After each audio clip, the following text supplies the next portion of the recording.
Assalamualaikum warahmatullahi wabarakatuh. Perkenalkan, nama saya Faisal Yasa Nugraha dari mahasiswa program studi Teknologi Informasi dengan NPM 2340506065. Pada kesempatan ini, di matkul metodologi penelitian, saya akan mempresentasikan rencana penelitian saya yang berjudul pengembangan platform konsultasi di gizi berbasis web untuk deteksi dini stunting pada balita.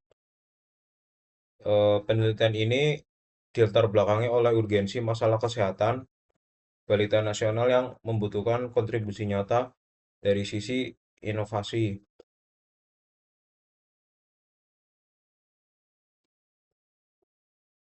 Berdasarkan data dari Survei Status Gizi Indonesia atau SSGI di tahun 2022, stunting di Indonesia berada di angka 21,6%. Angka ini menunjukkan penurunan, namun masih diambang toleransi yang ditetapkan oleh WHO yaitu sebesar 20%. Sebenarnya stunting bukan sekedar masalah tinggi fisik yang terhambat. Dampak jangka panjangnya jauh lebih mengerikan, mencakup penurunan performa kognitif, produktivitas kerja yang rendah, terus serta kerentanan tinggi pada penyakit degeneratif. Terus di lapangan tantangan utama adalah keterbatasan infrastruktur kesehatan, minimnya sebaran ahli gizi, serta keterpencilan geografis di daerah. Oleh karena itu, penelitian ini menawarkan solusi dengan membangun sebuah platform web yang mampu mendeteksi status stunting balita secara otomatis serta menyediakan jalur konsultasi online interaktif untuk menjangkau masyarakat luas.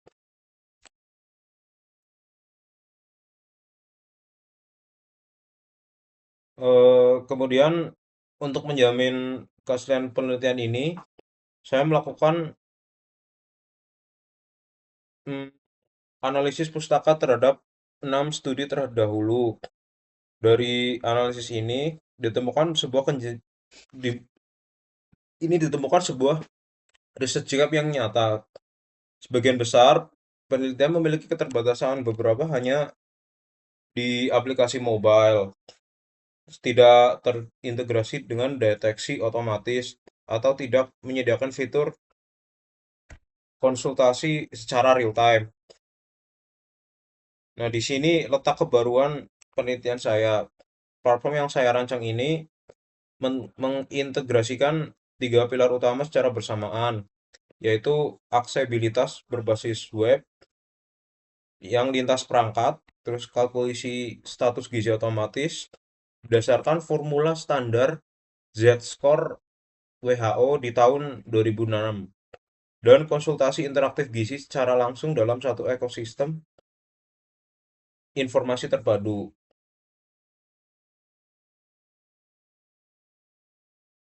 Kemudian berdasarkan masalah tadi, penelitian ini memformulasikan tiga rumusan masalah utama. Pertama, bagaimana merancang platform dengan fitur deteksi dini otomatis. Terus yang kedua, yaitu bagaimana mengimplementasikan konsultasi online antara orang tua dan ahli gizi. Ya, terus yang terakhir, yaitu bagaimana mengukur kelayakan serta usability sistem ini menggunakan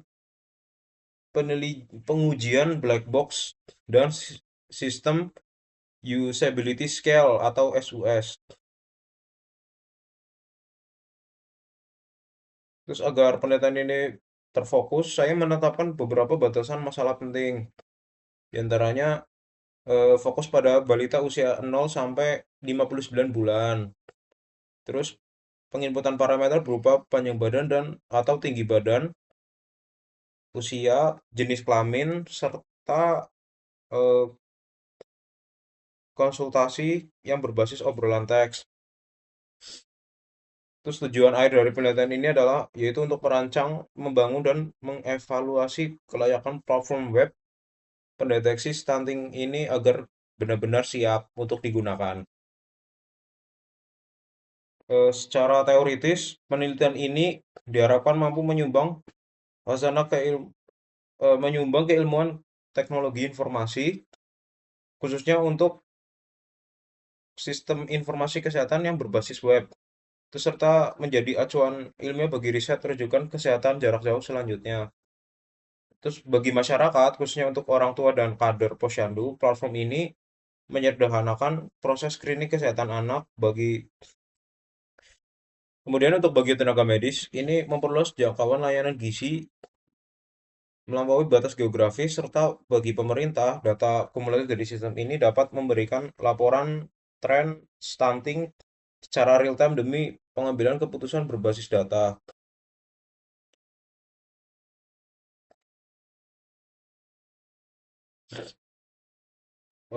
Terus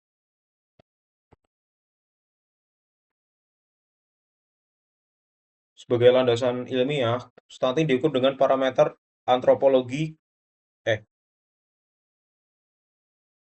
sebagai landasan ilmiah, stunting diukur dengan parameter antropometri tinggi badan menurut umur atau tinggi badan plus umur kurang dari dengan nilai batas Z-score di bawah minus 2 standar deviasi. Perhitungan gizi dilakukan secara komputerisasi pada sistem back-end dengan menerapkan rumus baku Z-score WHO. Perusahaan matematika yang diimplementasikan adalah Z-score sama dengan nilai ukur real dikurangi median referensi standar WHO. Kemudian dibagi dengan standar deviasi yang relevan. Hasil kalkulasi numerik ini nantinya akan langsung menghasilkan diagnosis instan sangat pendek, pendek, ataupun normal.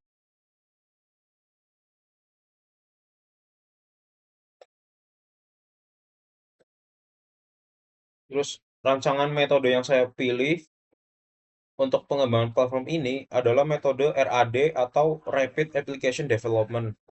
Metode ini dipilih karena kemampuannya dalam melakukan prototyping secara cepat dengan keterlibatan aktif calon pengguna. Tahapan riset dimulai dari pra-RAD melalui studi pendahuluan atau observasi posyandu. Terus masuk fase ke-1, saya akan melakukan requirements planning atau analisis kebutuhan sistem dengan mewawancarai bidan desa atau kader.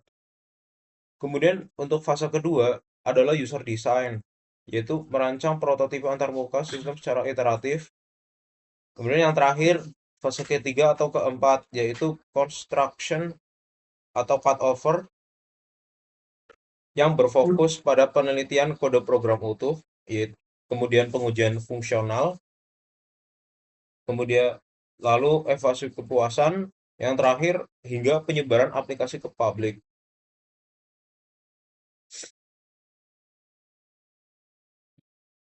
Sebelum sistem dapat memproses data, saya melakukan pengumpulan data kualitatif dan kuantitatif melalui wawancara terstruktur dengan kader posyandu dan ahli gizi dari puskesmas. Kemudian ketika pengguna memasukkan data anak pada platform, sistem akan melakukan pre-processing antropometri secara otomatis melalui 4 tahap. Yang pertama yaitu validasi input, yaitu untuk memastikan input data lengkap, logis, dan bebas dari error.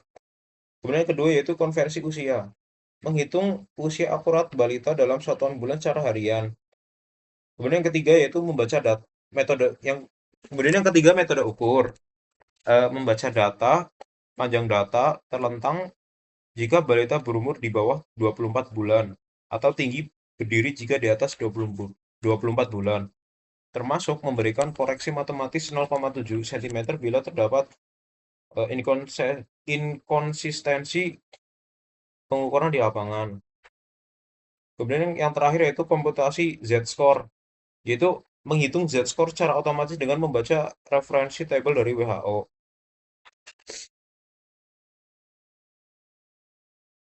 Oke, kemudian untuk arsitektur sistem dan alur use case-nya, jadi sistem ini akan menerapkan three-tier arsitektur, yaitu yang pertama presentation layer. Jadi dibangun menggunakan React.js yang dikombinasikan dengan Tailwind CSS demi melahirkan UI yang sangat responsif di perangkat smartphone maupun laptop. Kemudian yang kedua yaitu business logic layer. Dipisahkan menggunakan Laravel API untuk memastikan kalkulasi data berjalan cepat dan aman dengan penyimpanan data terstruktur di PostgreSQL pada database layer. Kemudian untuk alur operasionalnya dirancang sangat praktis, yaitu si orang tua ini akan menginput data balita di web. Kemudian sistem langsung melakukan diagnosis instan di database-nya nanti mencatat data klinis tersebut dan langsung memicu notif peringatan di dashboard ahli gizi. Dari sana, ahli gizi dapat meninjau rekam medis dari balita dan langsung berkomunikasi melalui chat interaktif untuk memberikan arahan gizi yang esensial. Kemudian untuk memastikan kualitas perangkat lunak yang dibangun, saya menerapkan dua metode pengujian utama, yaitu yang pertama adalah black box testing, yang berfokus untuk menguji aspek fungsionalitas sistem. Saya ingin memastikan bahwa seluruh tombol, navigasi, dan validasi data dan rumus matematika set score yang saya tulis itu di dalam program berjalan 100% tanpa adanya kegagalan logika. Kemudian yang kedua adalah pengujian kelayakan melalui metode kuesioner SUS atau System Usability Scale. Evaluasi kepuasan pengguna ini diisi oleh kader posyandu dan orang tua balita sebagai end user atau pengguna akhir. Target kelayakan penelitian ini adalah apabila skor rata-rata SUS mencapai nilai di atas atau sama dengan 70%, yang dikategorikan sebagai sistem yang acceptable atau layak diaplikasikan.